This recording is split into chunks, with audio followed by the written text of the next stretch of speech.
Yep. Yeah.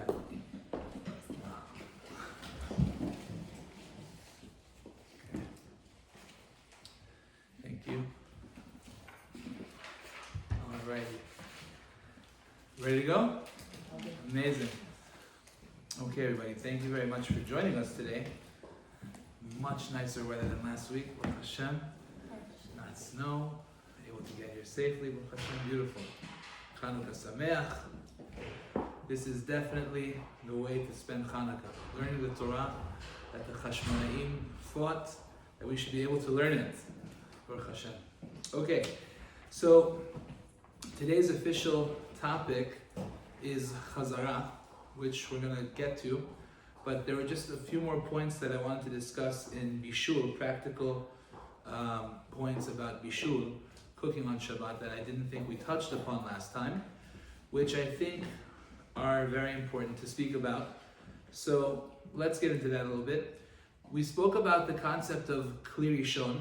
Kli Rishon means a vessel that is on the fire, or the heating element. So for example, an urn that heats up water is a Kli Rishon. A pot that is on the hot plate, that was heated by the hot plate, or on a blech, is a Kli Rishon. Kli Rishon means first vessel. Kli is a vessel, Rishon means the first one. So Kli Rishon has the power to cook. Kli Rishon mevashel, it has the ability to cook. That is for sure the halacha. Which means that if a person were to take any kind of raw food and put it into the Kli Rishon, that would have the power to cook the raw food, even if it was removed from the fire.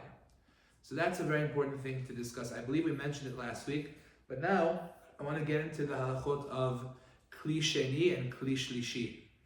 Kli Sheni means the second vessel, which means when you go ahead and you remove something from the Kli Rishon and you put it into a Kli Sheni, which means you've now placed it in a second vessel.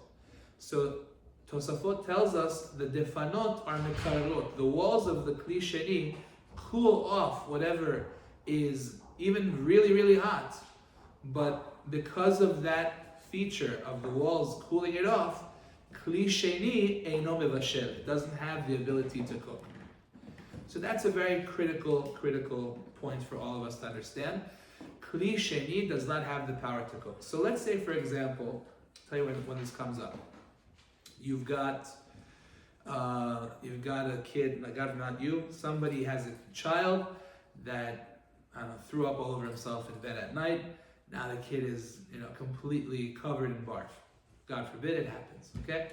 Now it's Shabbat, and what do? You got to bathe the kid, but you know that the rule is you can't turn on the hot water on Shabbat. Why not? Because if you turn on the hot water on Shabbat, so then the water that comes out is now going to be replaced with cold water. And you're not allowed to have that happen. That's called a psik reisha, that it's going to result in cold water getting cooked in the boiler. So you can't turn on the hot water to bathe him. It's a big problem. So what do? You have, Baruch Hashem, a hot water urn. You go to the hot water urn, you pull some of the water out, maybe you put it into a big bowl or a big cup of sorts, but it's too hot. It's way too hot. It's like drinking tea. You can't bathe the baby in that. What do? So can I take some cold water and put it into that big bowl of hot water? The answer is sure. What do you mean? Isn't the cold water going to get hot now? Of course it is. But it's not getting cooked. Kli Sheni eino mevashel. That bowl is a Kli Sheni, right? Because that bowl was not on the fire. It received water but now the bowl has walls that will cool it off, and therefore it's a Kli Sheni. So can I put cold water into that hot water which is in the Kli Sheni? Absolutely. Why? Because it's a Kli Sheni. Kli Sheni eino mevashel. A second vessel does not have cooking abilities. Clear? Yes. So the basin, you pour directly from the urn into the basin, and then after that you can put the cold water into the basin. Correct. Okay. Right? Why? Because that basin is a Kli Sheni. So then how come we pour water in a cup to make tea? Let's say we pour pour it into another cup? That's a great question. So we'll get to that momentarily. We'll get there in a second. That's where we're headed. But just to get the concept clear, let's say, for example, you've got a baby bottle, okay? Baby is particular. The baby likes the bottle to be warm. Baby doesn't want the bottle to be cold or lukewarm. So you have this idea. Let's fill up this hot water basin, this big bowl, or big maybe netilat yadayim cup, or whatever it is you want to do. And now let's put the bottle in that water. It'll float there and it'll just get warmth from the bottle. It'll heat it up a little bit. Is that allowed? The answer is yes. Why? Because that's kli sheni. Kli sheni eno mevashel, yes. You can add the hot water to a cup and then add that to cold milk, right?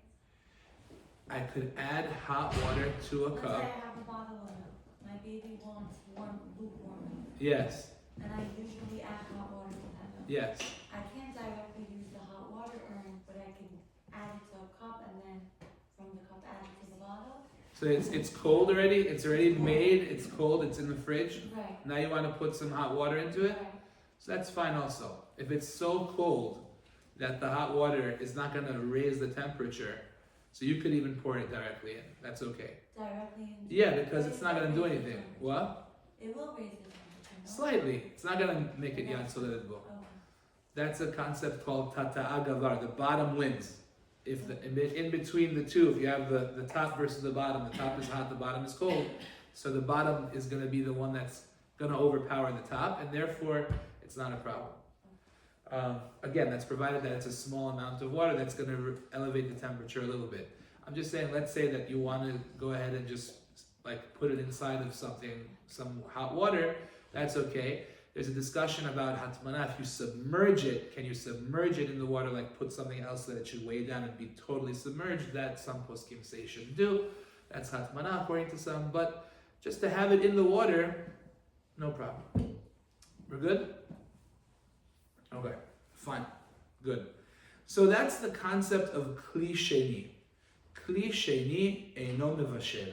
A second vessel does not have the power to cook. Let's stick to certain things that we should be aware of regarding kli rishon and kli sheni. So an interesting discussion comes up about unprocessed salt. Most of the salt that we have is processed, which means it was already cooked. It already went through a process of being heated up, and therefore, like we said last week, en bishul achar bishul, we hold there's no cooking after cooking, and therefore there would not be a problem to put salt into something, into even a kli rishon technically, because it's been processed. What if you have salt that has not been processed? I think some of the sea salt has not been processed, if I'm not mistaken. So there, the Gemara tells us that the strict letter of the law is as long as your kli rishon is off the fire, you're allowed to put salt into it, even a kli rishon, because unprocessed salt really takes a long time to cook. So even though kli rishon does have the ability to cook, but salt that is unprocessed, even though it's unprocessed, still you are not considered cooking by putting it in a kli rishon, which is off the fire. If it's on the fire, then obviously you can't do that. That's for sure no good. Off the fire, you'd be allowed to, even though it's unprocessed. But the Farshim say, Tosafot says that if you're machmir and you hold off on that, and you even in a kli sheni, tavo alav beracha, you deserve to be blessed, which is an interesting approach. But again, the strict letter of the law is that unprocessed salt you can even put in a kli rishon if it's off of the fire. But now let's focus a little bit about other types of things that you might want to put into your soup or whatever it is that you have, spices and what have you. There's a very important difference between spices that are whole and pieces basically versus spices that are ground and that have never been cooked before. When it's ground into a very fine powder, it falls into another category called kalei bishul. Kalei bishul means there are certain things that are so easily cooked that even in a second vessel, in a kli sheni, they could be cooked as well.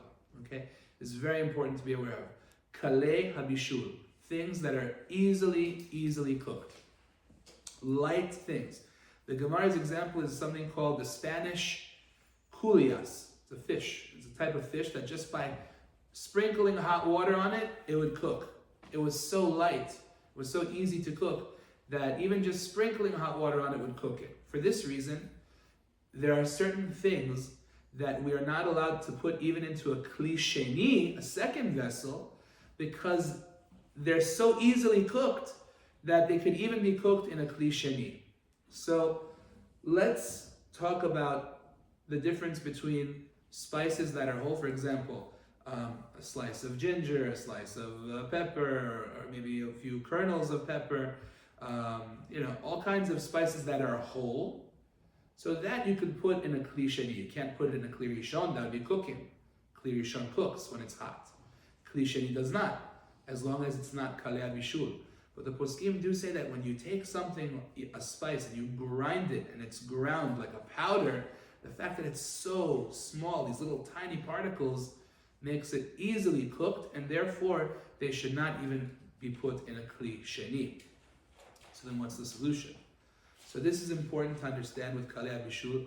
The Mishnah Berurah and other poskim as well hold that if you put it into a kli shlishi, which means a third vessel, so now you really are in the safe zone. You don't have a problem. Why? Because even kli sheni, which we say for certain things it could cook, kli shlishi does not. That's the approach of the Mishnah Berurah, which I believe most authorities agree with. There are some who are very strict and they say as long as it's really hot, you can't cook it in a kli number 50. But we don't hold like that. Yeah. What's coffee considered? Okay. Good question. So most coffee, regular coffee without flavors, is already cooked. It's already been spray dried. It's a liquid that went through the coffee beans and then received the flavor of the coffee. It then got spray dried into these little particles. And now, being that they've already been cooked, you could put it into a kli sheni and there's no problem. Kli sheni eino mevashel. Right? The issue that has come up recently is that a lot of the coffees have now added flavors. Mocha, vanilla, hazelnut, all these different things. Now the problem is those additional flavors have not been cooked. Or sometimes they add what they call in Arabic hel. How do you say hel? Cardamom. Yeah, they have that has not been cooked either, right? That's a problem, right? So to add that to a coffee is a problem if you're going to put that into a kli sheni, right? That's going to be an issue. So then what's the solution? The answer is you put it into a kli shlishi, a third vessel. Third vessel means that instead of taking the coffee and putting it into your cup, you pour it from this cup into another cup, and then you put it in. You understand? That's the power of kli shlishi, that it does not have the cooking ability, even on kalei bishul. Yes? I'm confused. Kli shlishi is basically you're taking a cup, the water from the urn, pouring it in a cup, pouring that one into another cup. Yep, that's a and kli pouring that shlishi. into the coffee. That's kli shlishi? The kli shlishi is, let's review. The urn is kli rishon, that's number one. Right. You pour it into a cup, that's kli sheni. You pour that into another cup, that's kli shlishi. That's your third vessel. So once it's in a kli shlishi, so then you can put it in. The water's in the kli shlishi, you can put it in. There are some who are machmir for coloring liquids on Shabbat. Chacham Ovadia is not machmir about it whatsoever. He says there is no such thing as coloring liquids on Shabbat, especially when you don't mean to do that, it just happens to be like that. And therefore, those poskim who are machmir about that, what they would have you do is they would have you put the coffee in the cup first and then pour onto it from another source. So if they want to be really machmir about about kli shlishi pouring. So then they would have it poured from a kli shlishi onto the coffee in a different cup, which would kind of be like a kli revi'i, which I don't think we're so machmer like that. So you could take it and you could put it into the kli shlishi, and you're good. Don't they say just do the opposite of what you do during the week with coffee? I don't know that. Not familiar with that. Yeah, not sure. Yeah. Why can't we pour the liquid onto the coffee because it's soveya? Oh, so yeah, so there are some who say that it's considered to be tzovea if you put the coffee into the liquid. If you pour the liquid onto the coffee, you avoid tzovea problems. So then why can't you? So I'm saying Chacham Ovadia holds there is no tzovea b'mashkin. What's soveya? Tzovea means coloring, giving color to something. Yeah. So if you have the coffee already in your second cup, why can't you just pour from the second cup into the third? So, okay, wait. Second cup or second kli? Second cup. Second So cup? the cleaver Yeah, if should it's a second cup, you could definitely pour it into a third cup. That's what I was saying. But That's on for the sure. coffee, or it has to be On the coffee, sure. That's like the super machmer So approach. isn't that what you have to do if there's extra flavors and stuff anyway? So again, all you need really to avoid cooking is kli shlishi. Right. Kli shlishi means second cup. Okay. Right. Why is kli shlishi second cup? Because the urn is number one, cup number one is kli number two, cup number two is kli number three. You understand? Yeah. So that's all you need to avoid the cooking. Cup number two, which is kli shlishi. Right. Okay? Now, if you want to go the next level and say, you know what, I want to be concerned for the poskim who say that maybe I'm dyeing my liquid by doing this, so then instead of me putting my coffee into the water that's already in the kli shlishi, I'll pour from the kli shlishi onto coffee in another cup. That's a big chumrah, but there are some people who do that. That would be for tea as well. Oh yeah, no. So let's do tea. No, but I don't get no. Sorry. I'm Yeah, so it's confused. okay. Okay, no problem. It's not. It wouldn't be a problem if your coffee's already in the kli shlishi. And Okay, you're just so you pouring want to say a kula. You want to say, let me take the water from my first cup and pour it onto the coffee in the second cup. Yeah. Okay. So the truth is that is allowed. That is allowed because pouring from pouring from the first cup onto the second cup has the status of kli shlishi. That's true. But there are some who are machmir that say, look, it would be better if the water is already sitting in the kli shlishi and then you put the coffee in as far as bishul is concerned. Right. Oh, so not for the. Because then you're pouring a shani into the coffee. So I have, what? You're supposed to put the coffee after? What I do is, let's say I have the hot water, that's clean. I add the water to a cup, that's cliche. Yeah, Then I have another cup with coffee already in it, yeah. and I add that water to that. That's cliche, no? So absolutely the coffee is sitting in a kli shlishi. Are you using flavored coffees or are you talking regular coffee? Regular coffee, for sure that's fine. But flavored coffee will. So flavored coffee, you want to avoid cooking. You want to avoid cooking the flavors. So even flavored coffee, there's room to be lenient to do what you're doing because many hold that pouring from the kli sheni onto a kli shlishi has the status of kli shlishi. Some are more machmir and they say, you know what? Have the water already sitting in the kli shlishi before you put the coffee in. Yeah. Yeah. Go. Isn't when you put in a kli shlishi, let's say, the reason it's being cooled down is because of the walls of the cup, right? Yes. So could you have the coffee inside and pour the water, make sure it touches the walls first before it touches the coffee, and then that would be fine? That's a good question. When it's a continued stream, it has the status of the cup that it came from. Usually, that's what we hold. Well, many hold like that. So therefore, that's the issue. That's why some want you to put the water in the cup first and then put the coffee inside. And then for those that are machmir and they say it's tzoveh if you do that, so then you should have the coffee sitting in another cup and then pour it from there onto that. Okay, it's a chumrah. It's not required. I'm just letting you know what's out there. Yes. This may be a little off the topic, but we always quote Rabbi Vadia. Right. I'm just wondering, how come we never bring in the Ben Ish Chai? Is it because he doesn't have opinions on these things, or because? I don't think he. Yeah, I don't know of any particular disagreement between the two on this. Okay. That's no, why. that's just because I always hear, like, whenever I go to halacha classes, everyone quotes Rabbi Vadia, but Yeah. nobody says anything about Ben Ish Chai. No, sure. He says plenty. Just on this particular subject. Just on this particular, Yeah. okay. Could we bring Yeah. in the Benish Chai? What? Could we bring in the Benish Chai when possible? Because I follow the Benish Chais. Okay. Sure. So this is. Lead ender. Sure. Yeah. Yes.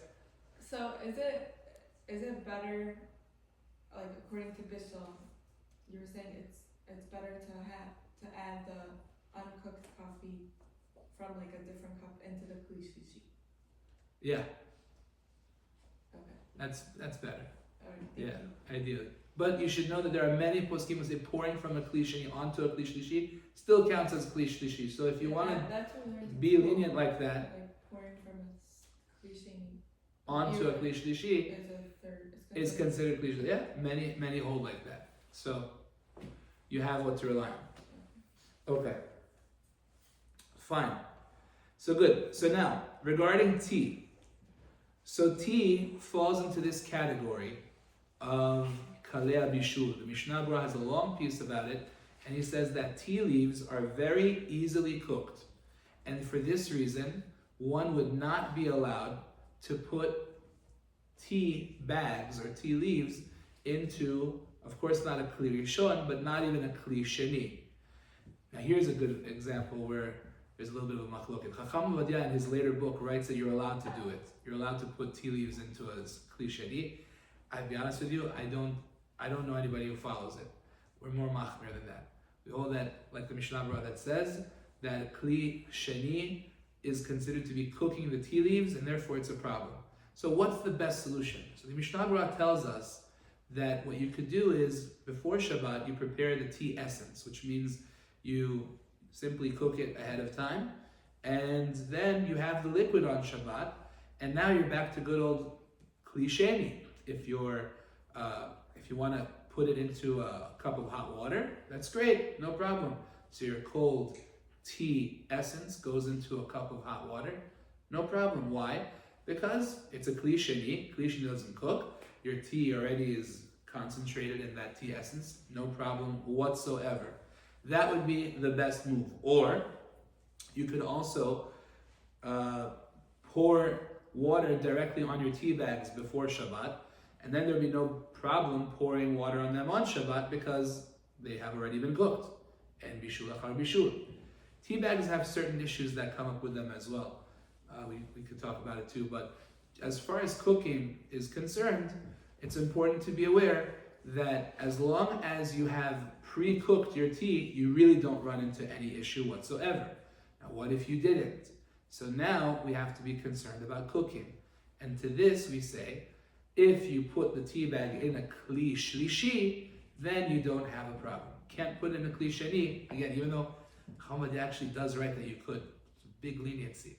But I don't think we do that. So therefore, we follow really what the Mishnah Berurah says and what other poskim say, which is that we put it into a kli shlishi. Again, water from the urn into the cup, that's kli sheni. Cup number 1 to cup number 2, kli shlishi. Tea bag goes in, and that's that. Now, removing a tea bag is a different discussion about borer. The whole question about can you take a tea bag out just like that or not. Again, Chacham Ovadia held it's no problem based on great poskim. Why is that the case? Because he held there's no mixture here. There's no problem. The tea bag is not mixed into the liquid. It's no issue to just take it out. No problem. Others are more machmir, and they say no, there is a mixture, and also the tea bag is like a kind of a filtering tool. So to prevent any of that from happening, and again, it's an easy chumrah, so it's not a big deal. Instead of just taking it out, just spoon it, with a spoon, and that way you maintain the mixture, and you just put it on the side, and that's it. Is the tea essence a better way of doing this? Or Yes. Just as good? Why? You don't run into issues. But you're just as good if you do it the right way with the tea bags? Yeah. Yeah, but I mean, there's no pitfall. It's already been cooked, it's already been dealt with, everything is here. I just have to pour my cold tea essence into a hot cup of water, and I'm done. What happens if like somebody accidentally pours the tea essence first and then into a cup and then pours the hot water in it? That's what I'm worried about. That's what you're supposed to do. No, because a lot of people confuse the two ideas. I thought you were supposed to put the tea first and then. So that's another issue that could come up with tea essence. True. That is true. There's That is true. pitfalls. There are, yeah. Yeah, I mean, usually speaking, it's not, I guess it's such a simple thing that you just, have your water and you just pour your tea essence in, and it's almost like, what could go wrong? But I guess you're right, you have a point. Things could go wrong. Yeah, it's an issue. If you have a little bit of cold tea essence on the bottom of a cup, and then you pour boiling hot water onto it, you just cook that water. But you're doing cliche. No, because you're No, pouring I'm talking about regular, I'm talking about direct. If you're doing Direct. again, the idea of using tea essence is to avoid cooking. Huh? The idea of tea essence, why are we doing tea essence? We want to avoid cooking, right? That's the whole purpose, correct? Okay, so if we made the tea essence, I have here a cup of hot water. I want to pour tea essence in. No problem. Kli sheni eino mevashel, correct? Okay, now, if a person reverses the order and now puts the cold tea essence and then pours from the urn directly on it, that would be cooking it, because it's a lot of the hot water, a little bit of the tea essence, you have just cooked. That could be a problem. Yes, I agree, that could be an issue. Now, if you're going to do a kli sheni on that tea essence, that would definitely be fine. If you take from a cup of hot water and pour onto the tea essence, then there's definitely no problem at all. I'm just, again, as long as you know the rules, you can do it however you want to do it. If you know You the understand? rules, a tea bag is fine. Yeah. Like it's Yeah. not better to do the other one. Again, Are you firmer if you make tea essence before Shabbat? This is what I'm asking. no. No.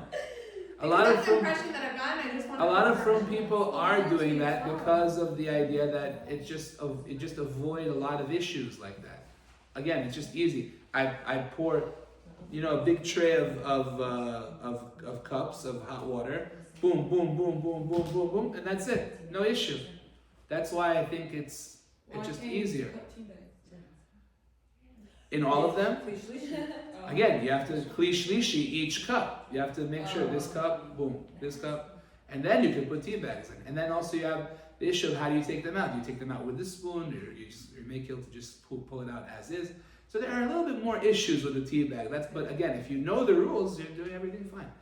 Yes. Does it matter if you put the tea bag in before you put the hot water or after? Like, does it matter the order? If it's in the cliche. Ideally, it should be in after the water. That's the idea. Yeah. As far as bishul is concerned, pouring from a second cup, even though many poskim hold that's like the third vessel already, still there are some who are machmir and say it's better that should already be in the third vessel, and then you put the tea bag in. As far as cooking goes, yeah. The tea pots that you put the tea essence in, Yeah. on the snout it has those holes to stop the tea essence from going. Yeah. Yeah. That's okay to use? So there, it depends. That's a borer question. So the answer to that question is, it depends if your tea leaves are mixed throughout the water or if they settled. If they settled already, so then the water is already separated from the tea leaves and your spout is not accomplishing anything. If they're mixed in throughout the water, so now your spout is preventing them from coming out, and then it's borer. So that's an important issue. Yeah. Another thing I've seen is people keep their tea essence on the black or hot plate. Isn't that creating more problems also? Well, not really actually. That helps you because now it's still hot. So it can't get heated up. It's already hot. It's hot, but then once you take it off, it's confusing. What's what? Sorry? Once you take the tea kettle, or let's say you have it in a kettle or whatever, and there's essence in it. Yeah. Now you want to combine it with the other one. What do you put first? Because they're both kind of. So I have hot water here. I have hot water in the cup, very hot water, and I pour my hot tea essence into it. You can even put the tea essence first and then pour the. I could even put the tea essence first and put the hot water on Doesn't top of matter. it. They're the same. They're the same level. They're the same. They right now to reheat that tea essence, it doesn't really do much because anyway it was yad soledet bo, so you haven't really. Okay, and then but you can't put that essence back on the black now. Okay, so that's gonna depend on what we're gonna learn now, Chazara. Sorry, did I confuse everybody over here? Sorry. I confused you? I do it very different. What? What do you do? What do you do? We hold that you're supposed to put the tea essence first. Like it's, 'cause Okay. if you put the tea essence after, it's soveh, Okay, so you hold of tzvia b'mashkin, right? I guess. Yeah. Okay, you hold of tzovea by liquids. Yeah. So okay, so that's a chumrah. And if the Ben Ish Chai holds of that, kol hakavod. So yes, if you Well, I don't know hold. if the Ben Ish Chai that. Okay, it could be that he does, I'm not sure. If he does, so then what you would do to avoid that is you would pour your tea essence into a cup, and then you would pour your hot water into a different cup and pour from that onto the tea essence. That's how you would avoid tzovea b'mashkin. Yeah. We said it last week, but I missed the answer. When you're doing a klisheni and there's like drops of water left in the cup, Yeah. you use that cup again. So the answer is yes. If you want to be machmir to wipe it, you deserve to be blessed. But as it says, "Machmir tavu alav bracha." You don't have to, but yes, that applies to any. That's a good question. It applies to a wet ladle. If you have a ladle that was wet, you dished out soup, and now you're putting it back into a clear yishon. Now it's getting cooked again. We hold that that's okay. Yeah.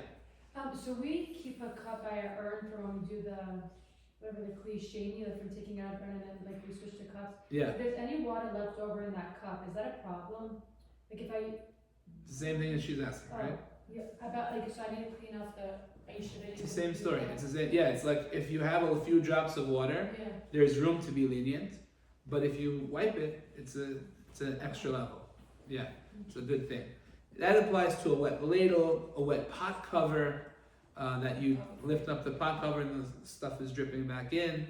That applies to a wet countertop. You want to put a hot pot of soup on a wet countertop, and maybe I'm cooking the stuff on the surface of the counter. Again, these are all things that are very small amounts of liquid that would be getting cooked, which you don't have in mind to cook, and it doesn't do anything for you. So based on all of that, the poskim allow it. Yeah. Is there a concept that something is, no matter how many clees you do it, it's still yad soledet bo, so you can't put it on So food, let's say, like it's gonna cook it. So right. So we hold that kli sheni, even if it's yad soledet bo, does not cook. That's why I was giving the example before of the basin that you put the water from the urn into the basin, and it's too hot to bathe the baby. So now you could put cold water into it, and we say, well, what do you mean? You're cooking the cold water? No, kli sheni doesn't cook. So who holds that that's... I just remember learning vividly in 8th grade, if you put the cholent In on what the grade? pickle, 8th grade, With who? her name is Marcus here, Oh, okay. that if you put the My cholent on daughter's the had her pickle, too. What? yeah, Yeah. so whatever, all of a shalom, but if you put if the cholent, even if it's through the ladle, it's still a kli shlishi, and it's so hot, and you put it on the pickle, you're cooking the pickle, so you can't do that. Again, you're putting the ladle on the. The cholent has gone from the first pot to the bowl that you put on the Okay, table, and right. then the ladle is the kli shlishi that you're Okay. dishing it into your. Okay, and now you put it onto a pickle. You just Now cook let's the say pickle. it's so hot still, it's technically considered so Okay. hot that when you put it on the pickle, it's cooking the pickle, so you can't Okay. do that. So she's probably talking about a thick cholent. A Okay. thick cholent. Now there's a real difference between Sfaradim and Ashkenazim on this area. The Ashkenazim hold that davar gush, which means something which is very thick, very heavy, something solid, like even a big piece of chicken that's piping hot when you open it up. Any thick substance that's very hot, even in a Kli 50, is still able to cook because of all of the heat that's trapped inside of it. So they hold, for example, that thick cholent that still has all that heat inside of you, open it up a little bit, you move it here and there, you see all the steam popping out, that could still cook. So therefore, you just put that on a pickle. According to the Taz, the Marashal, they all say that this is something which has the ability to cook, and therefore the Ashkenazim are very machmir on that. Okay. Sfaradim are more makel. They say once in this area, once it hits the plate, it's kli sheni, and you're good to go. Okay. So it's a little different. First all solids, like a hot potato. Hot potato, hot chicken, hot cholent, that's thicker, not liquidy, you know. Thank you. Yeah, sure. I had this issue actually this week. I made a chicken. It was in the first cleat, and then I wanted to pour sauce from the fridge on top of it. So in order to do that, I had to put it on a second in another dish. Yeah, So that's what I did, but so there's no way that I could have poured it directly onto that dish, right? that's clearly shown. Just making sure. Yeah, for sure. Okay. I'd be cooking it, sure. Okay, good. Right, so any of those situations we had before, the wet ladle, the wet countertop, the wet pot cover, the amount of water that's being cooked in that case, which is unintentionally being cooked and it's so negligible, we hold that that's considered to be permissible, but if you wipe it off first, you definitely deserve to be blessed for the extra effort. Okay, so I wanted to just talk about those things, and now let's get to Chazara. Okay, the concept of Chazara means that I am allowed, under certain conditions, to put something back on the fire which was previously on the fire. There are certain conditions that will permit me to do this, and if they're not there, it'll be forbidden. The idea being that the original shehiyah, which means we learned, I believe, 2 weeks ago about the concept of shehiyah, what I am allowed to leave on a fire before Shabbat, that original permissible shehiyah needs to continue. And if I pause it, then I cannot redo it. And that's going to be what we're going to learn about now. What is considered to be an interruption? What is required in order to be able to say that the original shehiyah, which started before Shabbat, is now continuing and I did not pause it? Because if I did, now I can't put it back on. So there are 4 conditions. You have a question? Me? Yeah, no. Okay. Number 1, the first condition to returning something back to the fire on Shabbat is that the flame will be covered. It has to be garuf vekatum. If you remember, we learned about that, which means that the fire must at the very least be covered. So what's considered to be garuf vekatum? So we said if you have a blech, which is the sheet of metal on top of the fire on the stove, that will be considered covered. If you have a hot plate, that's considered to be garuf vekatum according to many, and we hold like that. And therefore, if you want to put something back on, if that is not one of your 2 options, then you don't have that option. So for example, I can't take, even though I was allowed on Friday to leave my fully cooked soup on the fire on an open flame. Remember we learned about that, we said an open flame, no problem. Why? Because it's fully cooked to the point that it's now evaporating, it's mitstamek viralo. It's bad now if I continue the cooking. So we have no concern I'm going to mess with the flame or anything like that. You could leave it on open fire, no problem. Question, I took it off, I dished it out. Can I put it back? No way. Why? It's an open fire. The only way you can put it back is if it's garuf vekatum, which means at the very least covered. Okay, now, why is that so? Yeah. So sorry. Electric stoves. What are those considered? A regular flame? Yeah. So you have to cover it. So what would we say to somebody who wants to put a cover on the fire now? Is that an option? Can we allow somebody to put a sheet of metal on the fire and cover it on Shabbat and enable him to do this? That's an interesting question. So some hold that that's allowed. Some hold it's asur. The Chazon Ish held it's forbidden. But it seems to be that most of the Achronim allow putting the sheet of metal on Shabbat on the fire, which is an important heter, as long as it's not such a heavy flame that it's going to heat up the metal and make it red hot. That would be a problem of bishul. Okay, so far so good? Yes. But then don't you have the issue of the fire going out? If you're going to extinguish it, that's a problem. But usually it's on a, it Like goes on sometimes the I'll grate put or blech something. On the fire and What? Sometimes I'll put a blech on the fire and it'll go out. Really? Yeah. Yeah, that was also. Oh yeah? Yes. If you know that's the case, then don't do it. Good point. I didn't know that. I didn't know that that's what happens. You light the fire first. How do you do it normally? You put the sheet on the flame and then turn on the fire? So this is why I hate using the blech, because it happened to me a lot and I actually had a carbon monoxide issue once. Oh wow. I put the fire on, I put the blech on top. Mhm. And sometimes the fire just goes out as I'm putting the blech on top and I don't realize. Whoa. And then I look under and I see the fire is out. I'm glad you mentioned that. I didn't know that that happens. Wow. Thank you. Wow. Okay. So, better that it should be there from before Shabbat. Let's put it that way. Okay. Fine. So, number one has to be covered. Why? Why does it have to be covered?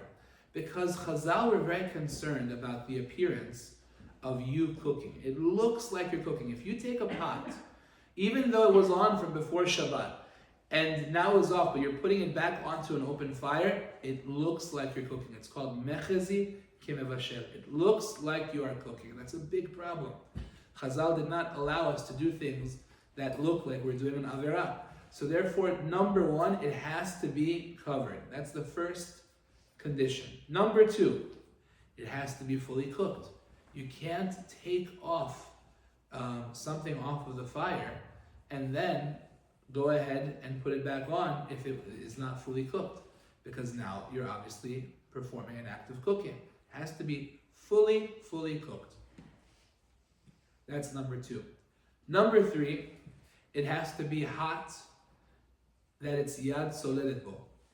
If it is less than yad soledet bo, then according to the Sfaradim, which are more machmir on this than the Ashkenazim, then you may not put it back on the fire. Once it drops below 111 or 113, whichever opinion you hold, let's say 111 to be mekil, so then it is no longer eligible to be returned to the fire. Clear? So far so good? Yes? So you have to sit down with like a thermometer? No, you have to know that it's hot. To touch it. You have to know that it's hot. You have to use your good judgment. How long has this been off? It's been off. It's still, you touch it, oh, it's still hot. You're good to go. Okay. And last but not least, condition number 4 is that you did not put it down on the floor or on any surface that we could say that the original act of placing it there before Shabbat has been nullified. Meaning, a countertop, any comfortable location, a convenient location. So a convenient location would mean on the floor or on a countertop where we say that, oh, this is a new act of putting on the fire. I might not have been clear. Let me try and explain it again. When you put it on a surface that is not comfortable, that is not convenient, we can say this person never meant to leave it here for a long period of time. This person obviously put it here temporarily with the intention of putting it back on the fire. So the original shehiyah, the original act that was done before Shabbat, never really came to an end, because when he put it on the countertop, when he put it on the floor, right? That's like an end. That's like I'm forgetting about it now. I'm letting it go. But if I put it down in a way that's inconvenient, for example, the Shulchan Aruch says I hang it on a hanger. So I have a pot which is hanging by a hanger. It's obviously not meant to be there, right? I put it on a chair. People sit on a chair. That's not meant to be there. So if you put it down in a way that is considered to be not a comfortable, convenient way where you are setting it aside and forgetting about it, so only then would you be allowed to put it back. So if I put it on the floor, for example, because I needed space and I put it down here, oh, that's it, too bad. Can't put it back. Yeah. I'm so confused, sorry. Why? on a countertop, you can't put it on the floor, but you could put it on a chair and then put it back on if you put it on the chair. Correct. Any spot that is deemed by the Chachamim to be a spot that does not cancel the original shehiyah that was done. I think a chair is How more. about holding on to the What pot? about Huh? How about holding on to it? Oh, holding on to it is the best, of course. So if you're holding on to it, you can put it back. For sure, for sure. So what do you do? Yeah. If you put it on the floor, why would that be convenient? People are trying to walk Right. there. I feel like a But chair. obviously not leave it there the whole Shabbat. It's a good point. Maybe my description of convenient is not the right word. The point is that you could forget about it. That's the point. It's a spot that it's over there. It's on the floor.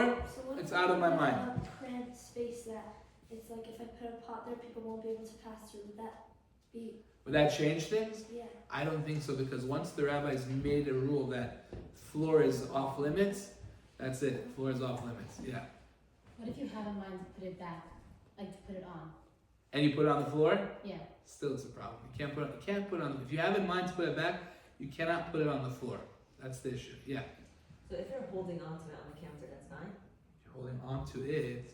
Like On it. holding Yes, on if you're holding on to it, then it's fine. Yeah. Also, But let me explain. Yeah. for Sorry. the second one, like the third condition, what if already from before it wasn't Yantzleta, so like it wasn't directly on the fire, like it was just warm.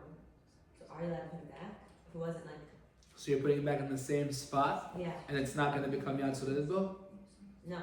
That's fine. I mean, what if it could, it just didn't get there yet? No. If it, remember, we learned already. If it could become Yad Soledadbo, you cannot put it there at all. Right? Remember that? So if it could become Yad Soledadbo, then you can't put it in a situation that you might forget it and it will become Yad Soledadbo. That's asur. You can't do that. Right? Even if If- you're holding on to it? No, but you put it on before Shabbat. It's not 100%. I don't get what happened. You put it on Yeah. before Shabbat. Remember, there's a rule. Remember, we learned a couple weeks ago a rule. Can I take a pot out of the fridge, for example, put it in front of a fire, and say I want it to get hot, but not Yad Soledadbo. I want it to heat up the temperature, but not Yad Soledadbo. Can I do that? Yeah. So remember, we learned that in general, you're not allowed to. Well, obviously, you cannot heat it up to Yad Soledadbo, right? That's called cooking, right? Now, if it's, let's say, cold water out of the fridge, I want to make it a little bit warm. Can I do that? According to all opinions, the answer is no. Even if your intentions are not to let it get to Yad Soledadbo, we're afraid you might forget, and therefore, you're not allowed to do that. We had learned that when something has already been cooked, then there's a little bit more of a leniency to allow you to place it there with the intention of removing it before Yad Soledadbo, because even if it does get to Yad Soledadbo, we learned that there's a machloket. Some allow you to do that and some don't, and therefore we say better that you shouldn't, but if you did, it's okay as long as you get it out of there before it reaches that temperature. Okay? Remember we learned that? Yeah, that was my question. We're talking about shehiyah, right? So if it has the status of shehiyah because you put it on before Shabbat, right?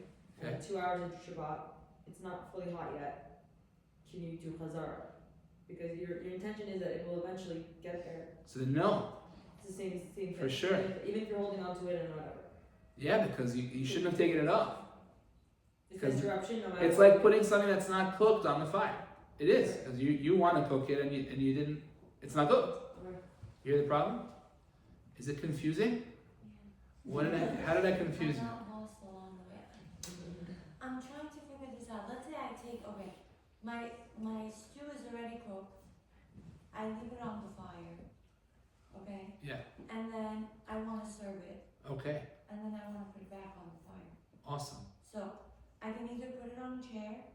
Okay, so let me give you the options now. I'm going to give you what I do, the easiest option, okay? Let's say it's cholent, okay? I'm talking about my cholent pot. So what do? So Cham Ben Zion writes that as long as you put, and everybody holds like this, if you put something on the countertop, a glove, a towel, he writes a pillow. I'm not putting a pillow on the countertop, but that's what he says. He says you put a pillow, and you put the thing on the pillow, on the towel. I use a towel or a glove, one of the mittens of the kitchen. You put it on that, now you're good. Now you're saved. Why is that? Why does that help you? The reason that helps you is because you're not letting it go aside. You're not setting it aside. I'm putting it here and I'm done. No. I'm putting it specifically on this towel as a reminder that this is not staying here. That I'm gonna be, the minute I'm done dishing out whatever I need to take from it, I'm putting it right back onto the heating element. And that's okay. You're allowed to do that. That's how I do it. Is that how you do it? Without holding on? What? No, we Without always holding on? learned that you know hold it and have in mind that you want to. Okay, Yeah. so the one who says you need to hold it is the Ramah. Right. The that's Ramah correct. says you need to have in mind the intention to put it back. Yeah.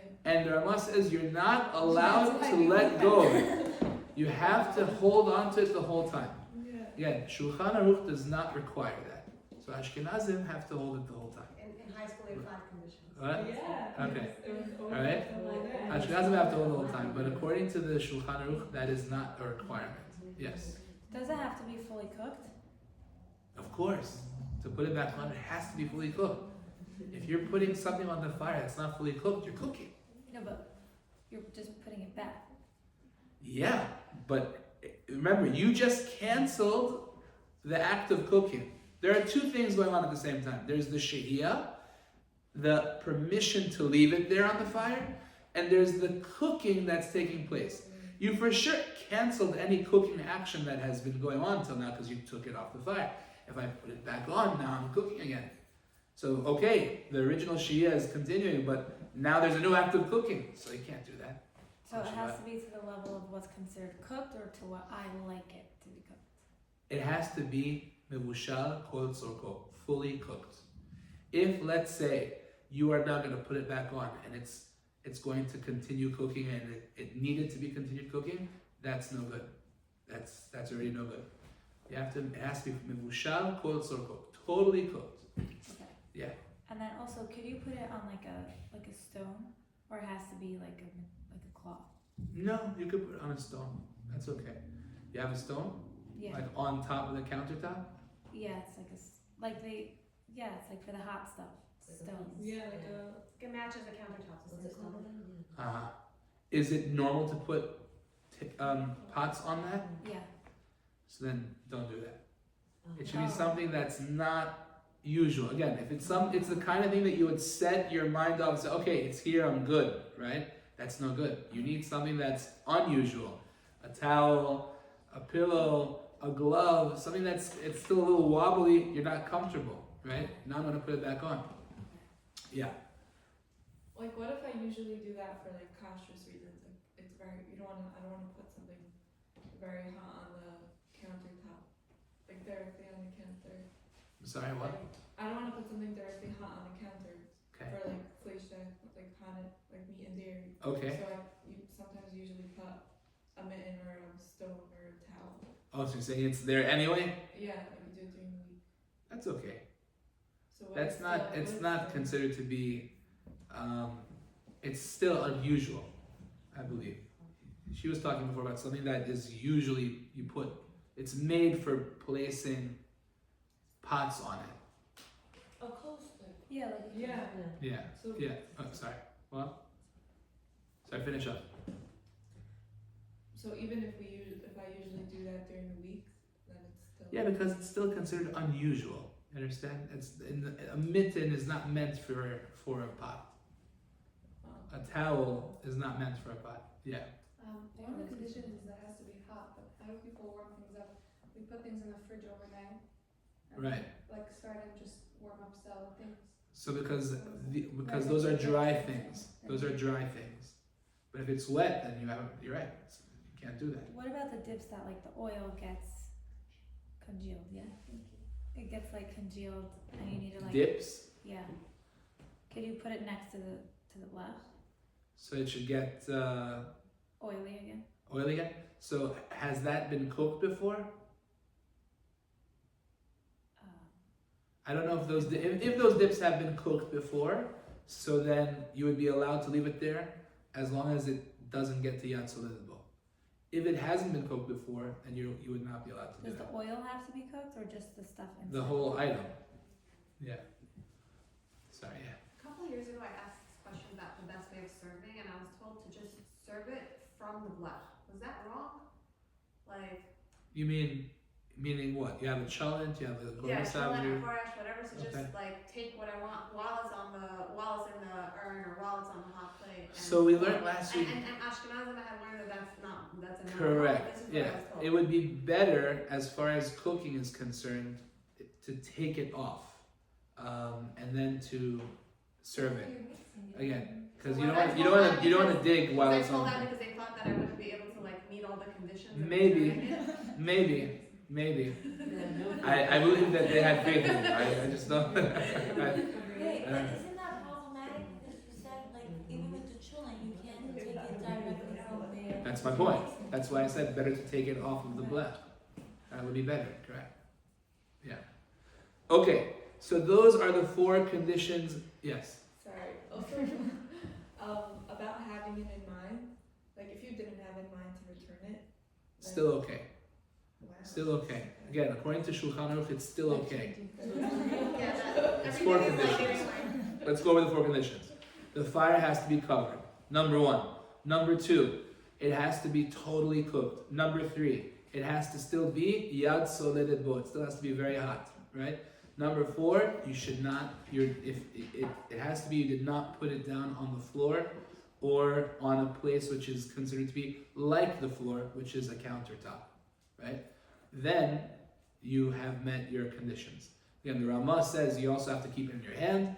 You also have to have it in mind, but Shulchan Aruch does not require that. But the point is, though, obviously, do it when have it in mind. I mean, you're not going to do this without thinking about it. You're going to do it, you're going to have it in mind that you're putting it back. That goes without saying almost. Because you're going to do it the right way. So you're thinking to yourself, when you take it off, obviously I'm going to do this the right way in order to be able to put it back. So having it in mind is almost like a no-brainer if you're doing this. Keeping it in your hand the whole time is a little bit more of a challenge. To actually dish while you're holding a thing, a big pot, is not such an easy thing to do. So that, I don't know how they deal with that, but for us, we have a little bit of a leniency. You could put it on the counter, put a towel underneath it, and then you dish it out like that. It's not such a big deal. And Yeah. if I want to keep doing it well, because I'm used to doing it now like this, while it's on the thing, the only thing I have to be careful about is not mixing it. Yeah, now again, that is the opinion of Chacham Ovadia. I didn't check Ben Ish Chai on that. Okay. Okay? That is a Rav Ovadia heter. So I don't know what he holds of what Ben Ish Chai holds if you could scoop from the top and not dig from the bottom. That I don't know. I have to look it up. But he does give you that leniency. You could dish from the blech or from the cholent pot as long as you take from the top. Practically speaking, it's very hard to do. That's what my experience is. When I want to serve cholent, I'm looking for the potato, I'm looking for the meat, I'm looking for that. And I'm not about to just, people want, the kid wants this, he wants that, no meat, yes potato, I don't know. So I'm looking. So I have to take it off. I can't practically just keep it there. That's my experience, yeah. Let's say I took it off and I didn't think I want to put it back, but then my mother's like, "Oh no, put it back on, keep it hot. It's still okay." Yes. There's room to be lenient, yes. Sorry. Yes. Is it still going to be Yatsulanabo? Well, again, that's one of the conditions. If it's not Yatsulanabo, there's nothing to talk about. But usually, a clear Rishon that was just taken off the fire probably is still Yatsulanabo. I mean, I think so. No, because like she said, let's say her mom said later put it back on. Again, while I'm Remember, still- you couldn't have left it on the floor. You couldn't have left it on the countertop as is, right? It's if you have the conditions put it there. on a towel where I'm still Yeah. holding it. If you have the conditions there, then you would still be allowed to do it. Yeah. Thank you. Sure. Okay. I think I have to go. Sorry. All right, guys. Thank you for joining me this week. Thank you. Thank you. Thank you. Chapeau,